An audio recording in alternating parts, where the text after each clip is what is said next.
लाडक्या बहिणींनो, तुमच्यासाठी एक मोठी आणि आनंदाची बातमी आता समोर आली आहे। नुकतीच अवघ्या काही मिनिटांपूर्वी राज्य सरकारची एक महत्त्वपूर्ण कॅबिनेट बैठक पार पडली।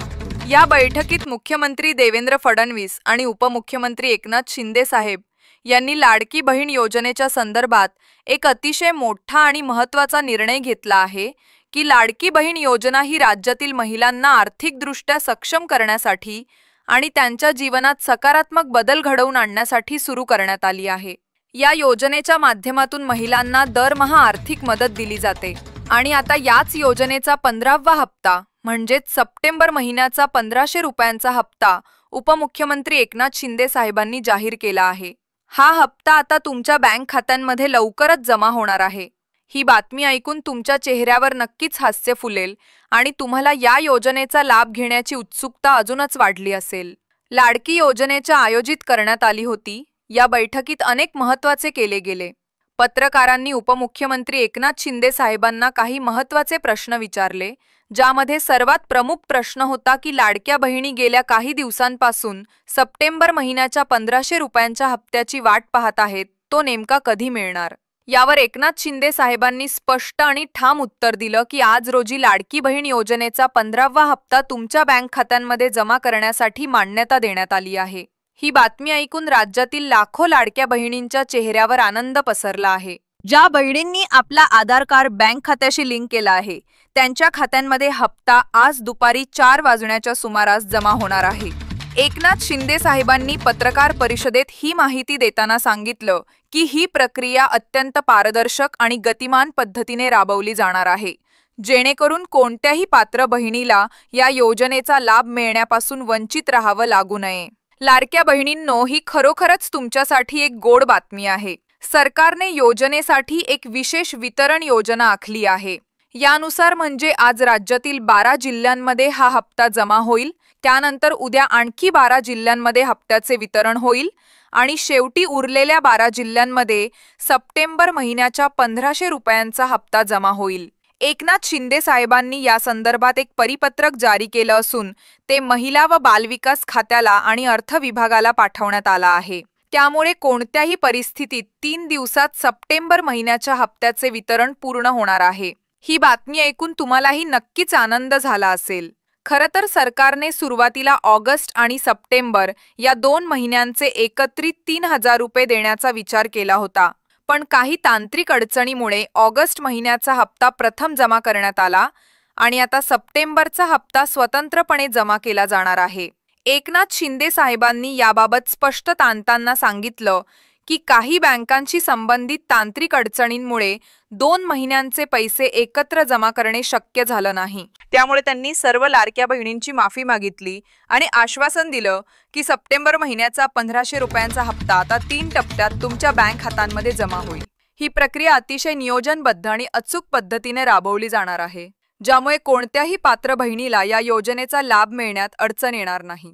आता तुम्ही विचार करत असाल की नेमकं माझ्या जिल्ह्याचा नंबर कधी येणार। लाडक्या बहिणींनो, थोडं लक्ष द्या, कारण सरकारने याबाबत स्पष्ट यादी जाहीर केली आहे। ही यादी तुम्हाला समजावून सांगणार आहे, जेणेकरून तुम्हाला नेमकं कधी आणि कसा हा हप्ता मिळणार याची पूर्ण माहिती मिळेल। मागच्या वेळी ऑगस्ट महिन्याचा हप्ता देखील असाच 3 टप्प्यांमध्ये जमा करण्यात आला होता आणि आता सप्टेंबर महिन्याचा हप्ता देखील त्याच पद्धतीने जमा होणार आहे। एकनाथ शिंदे साहेबांनी महिला व बालविकास खात्याला स्पष्ट आदेश दिले आहेत की ही प्रक्रिया जलद आणि अचूक पद्धतीने पूर्ण व्हावी। लाडक्या बहिणींनो, एकनाथ शिंदे साहेबांनी पत्रकार परिषदेत स्पष्ट केलंय की ज्या बहिणींनी आपल्या आधार कार्ड बँक खात्याची लिंक केला आहे, त्यांना कोणत्याही प्रकारची पात्रता तपासणीची गरज नाही। कोणीही पात्र बहीण अपात्र ठरू शकणार नाही। सर्व पात्र बहिणींच्या खात्यांमध्ये 3 दिवसात हा हप्ता जमा होणार आहे। विशेषतः ज्या बहिणींची खाती state bank of India, post office bank of India, Maharashtra bank किंवा जिल्हा मध्यवर्ती बँकेत आहेत, त्यांना सर्वात प्रथम आज दुपारी 4 वाजण्याच्या सुमारास हा हप्ता जमा होणार आहे। लाडक्या बहिणींनो, आता एक महत्त्वाचा मुद्दा लक्षात घ्या। जर तुम्ही या योजनेचा लाभ घेत असाल तर तुम्हाला एक महत्त्वाचं काम करावं लागणार आहे आणि ते म्हणजे तुमची ई-केवायसी। सरकारने 18 सप्टेंबर 2025 रोजी एक नवीन शासकीय निर्णय म्हणजे GR जारी केला आहे। या GR नुसार आता फक्त त्याच महिलांनाच पुढे या योजनेचा लाभ मिळेल ज्यांनी त्यांची e-KYC पूर्ण केलेली असेल. तुम्ही म्हणाल, अहो आम्ही तर अर्ज करताना e-KYC केली होती.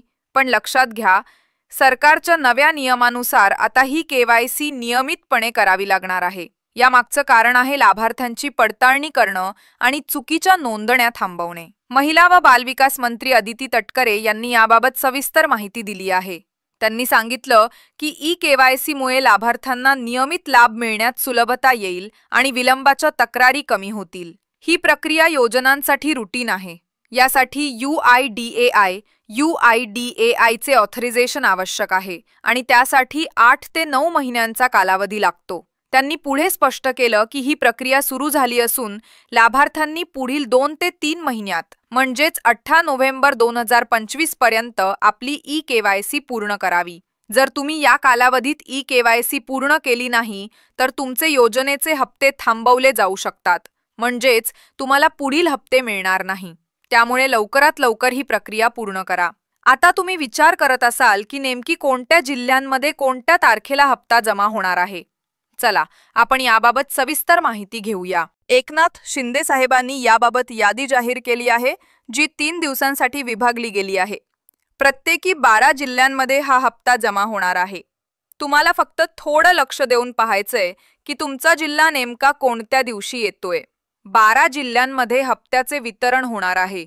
पहिला जिल्हा आहे धुळे. धुळे जिल्ह्यात 2,80,000 लाडक्या बहिणी ऑगस्ट महिन्याचा हप्ता घेण्यासाठी पात्र ठरल्या होत्या आणि आता त्याच बहिणीच्या खात्यांमध्ये जमा होणार आहे. दुसरा जिल्हा आहे नंदुरबार, तिसरा जिल्हा आहे नांदेड आणि चौथा जिल्हा आहे नागपूर. त्यानंतर 5वा आणि 6वा जिल्हा आहे नाशिक आणि परभणी. 7वा आणि 8वा जिल्हा आहे पालघर आणि पुणे. हा सर्वात मोठा लाडक्या बहिणींच्या संख्येचा जिल्हा आहे, जिथे 5.5 लाखांअधिक लाडक्या बहिणीला योजनेचा लाभ घेण्यासाठी पात्र ठरले आहेत. त्यानंतर 9वा, 10वा, 11वा आणि 12वा जिल्हा आहे बीड, बुलढाणा, भंडारा आणि मुंबई उपनगर. शेवटी उरलेल्या 12 जिल्ह्यांमध्ये हप्त्याचे वितरण होणार आहे. यामध्ये पहिला आणि दुसरा जिल्हा आहे सोलापूर आणि सिंधुदुर्ग. तिसरा आणि चौथा जिल्हा आहे सातारा आणि वाशिम. त्यानंतर 5वा आणि 6वा जिल्हा आहे वर्धा आणि लातूर. 7वा, 8वा, 9वा आणि 10वा जिल्हा आहे रायगड, रत्नागिरी, यवतमाळ आणि मुंबई शहर. 11वा आणि 12वा जिल्हा आहे हिंगोली आणि सांगली. लाडक्या बहिणींनो, तुम्ही आता लक्ष देऊन पाहिलं तर तुमच्या जिल्ह्याचा नंबर या 3 पैकी कोणत्या एका दिवशी येतो हे समजलं असेल. तुमचा आधार कार्ड जर बँक खात्याची लिंक असेल तर तुम्हाला कोणतीही अडचण येणार नाही. State bank of India, Maharashtra bank, post office किंवा जिल्हा मध्यवर्ती बँकेत तुमचं खातं असेल तर सोमवारी दुपारी 4 वाजण्याच्या सुमारास हा हप्ता तुमच्या खात्यात जमा होईल.